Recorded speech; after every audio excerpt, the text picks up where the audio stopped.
Greetings. Welcome to this special broadcast.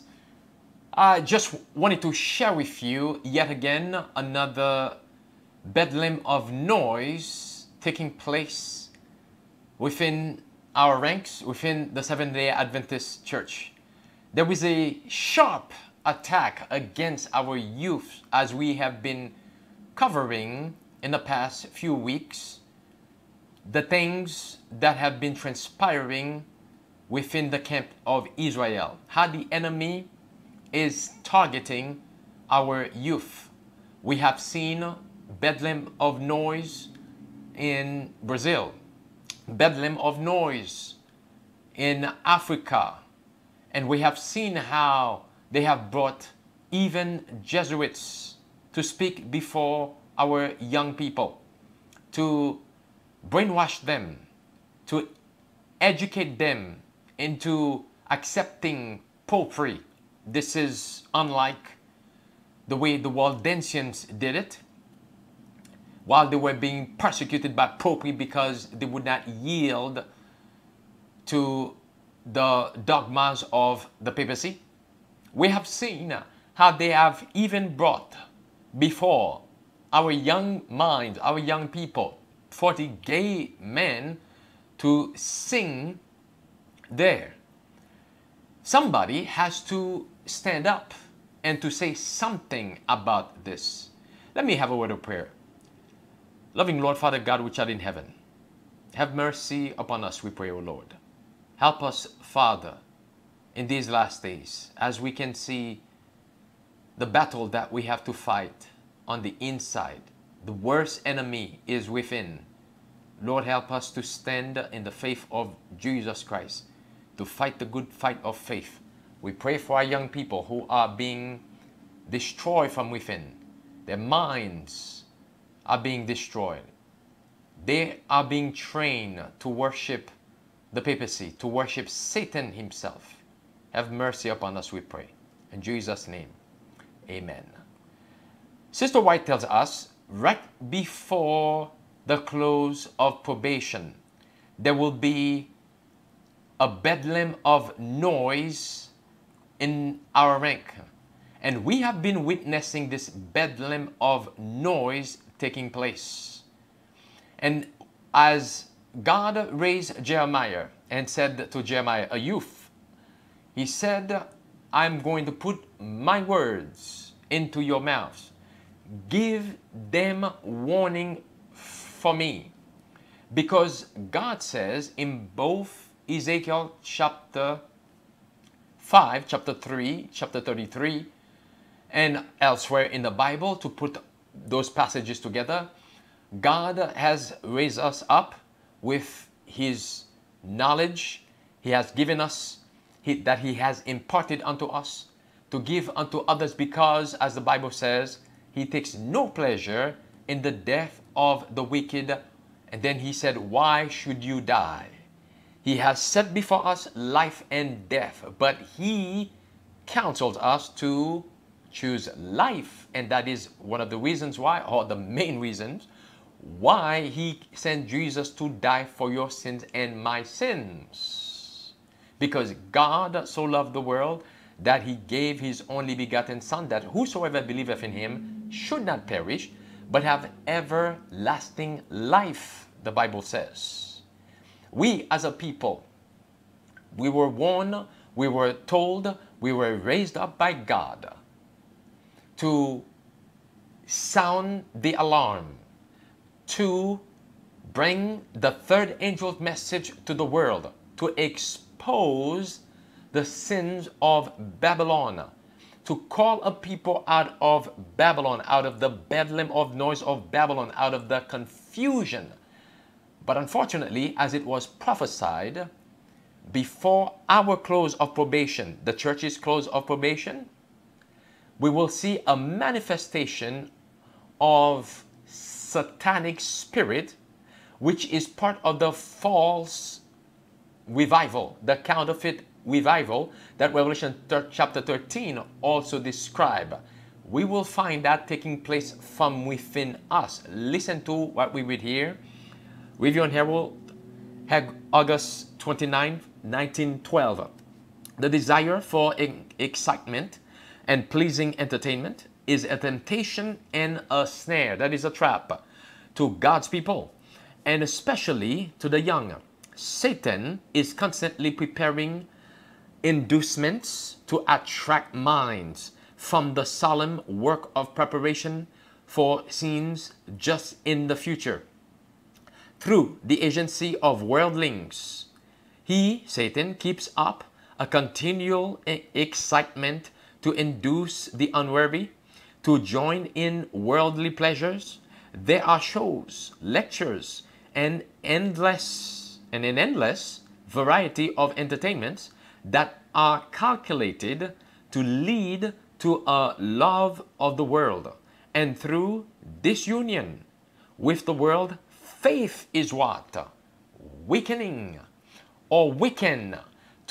Through disunion, faith is weakened. What faith we need to have in these last days again? In order to make it, it says we must have the faith of Jesus. We must copy the pattern. But if we are adapting and unifying with the world and bringing their entertainment into the church, as Spirit of Prophecy once again says, that will weaken our faith.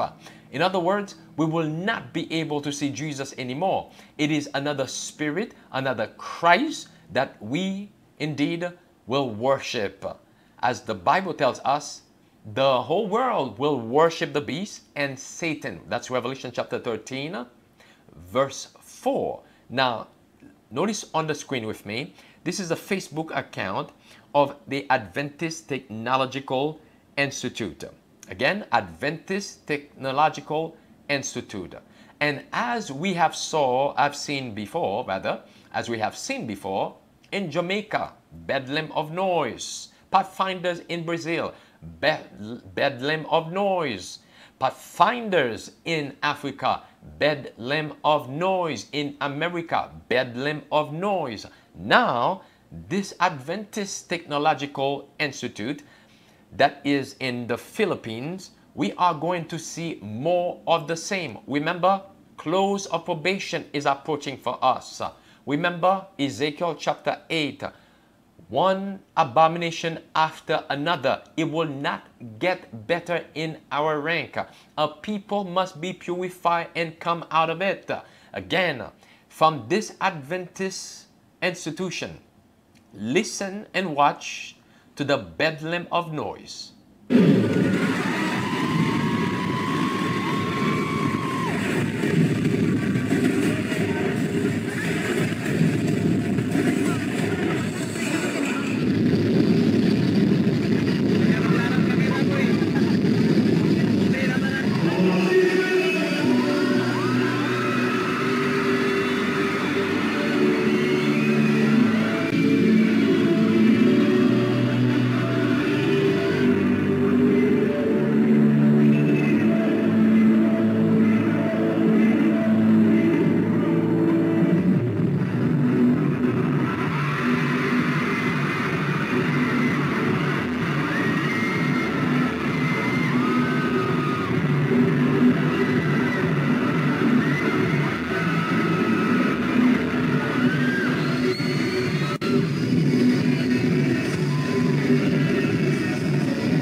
Notice also the mini skirts that the young girls are wearing.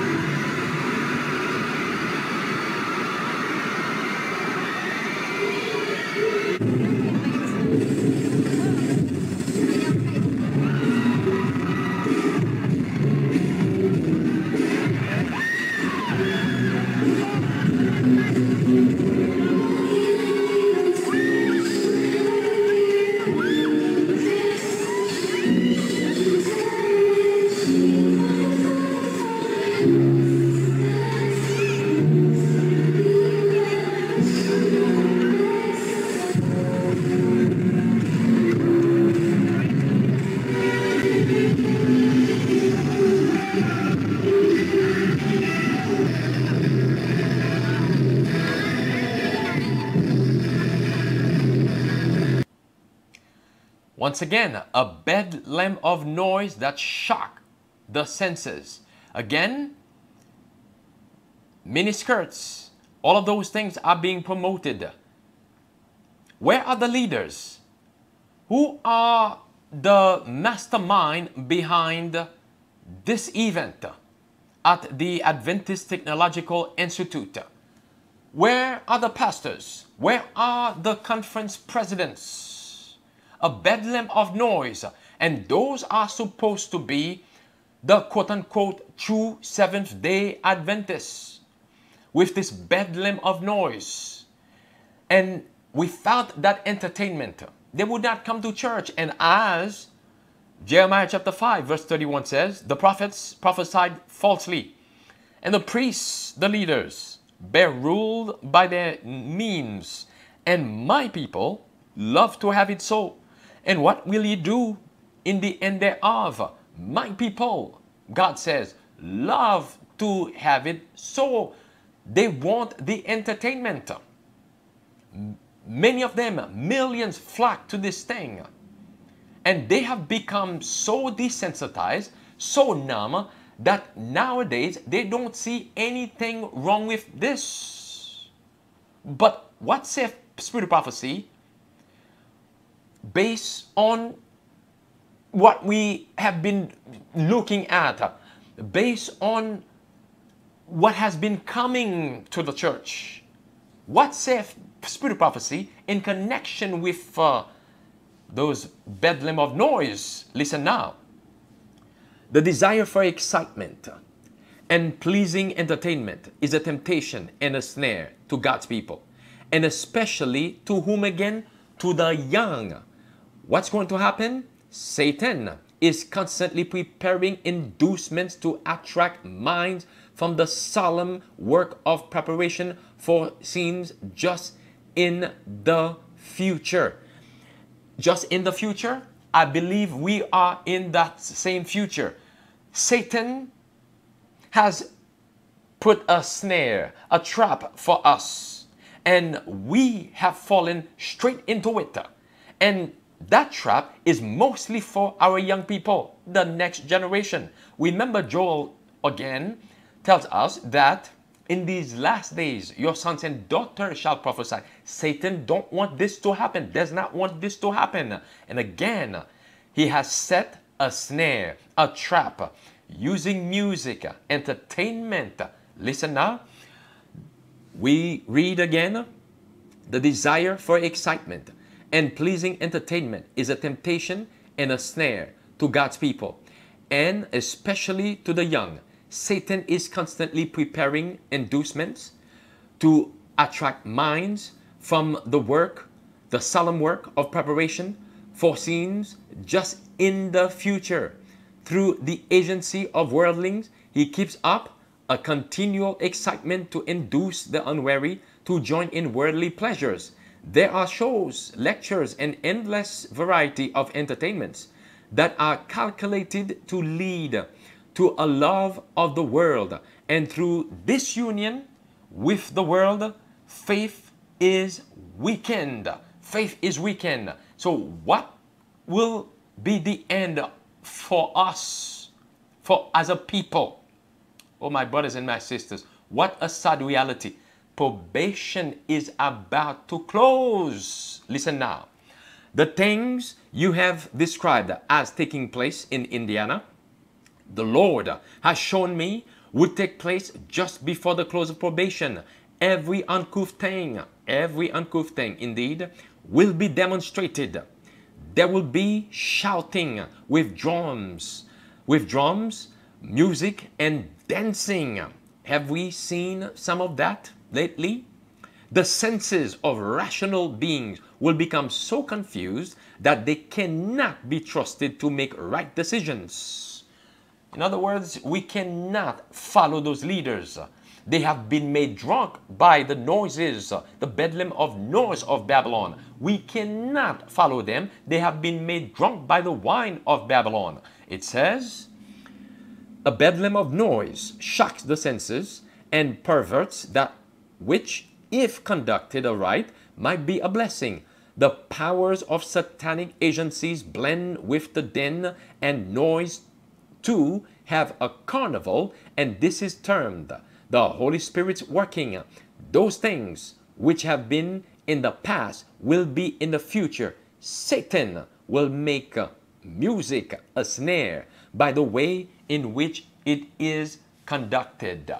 Can we indeed say, as we have been watching, looking at that the church, the leaders are preparing us for the second coming of Jesus Christ? Think again. One more time the question.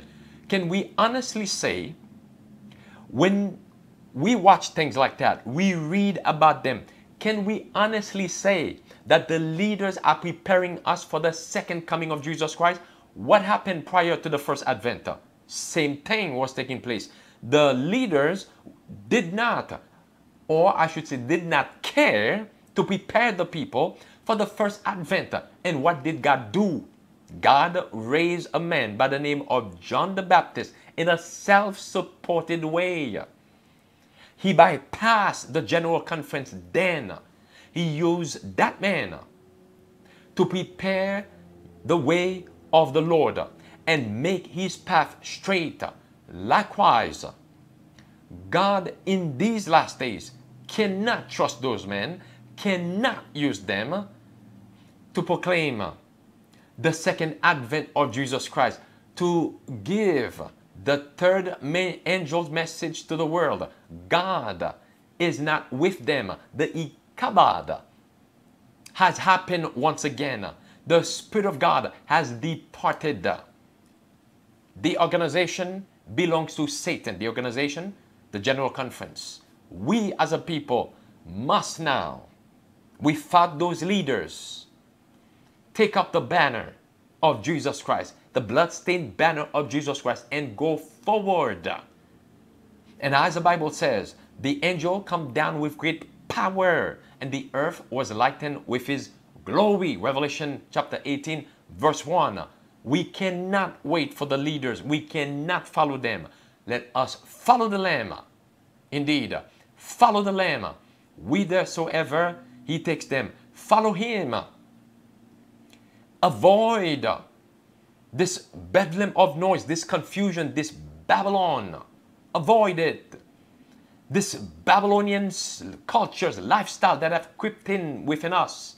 Avoid it and follow the Lamb who taketh away the sins of the world. We are talking about our loving Savior, Jesus Christ. Let's have a word of prayer. Loving Lord, our Father God which art in heaven, have mercy on us.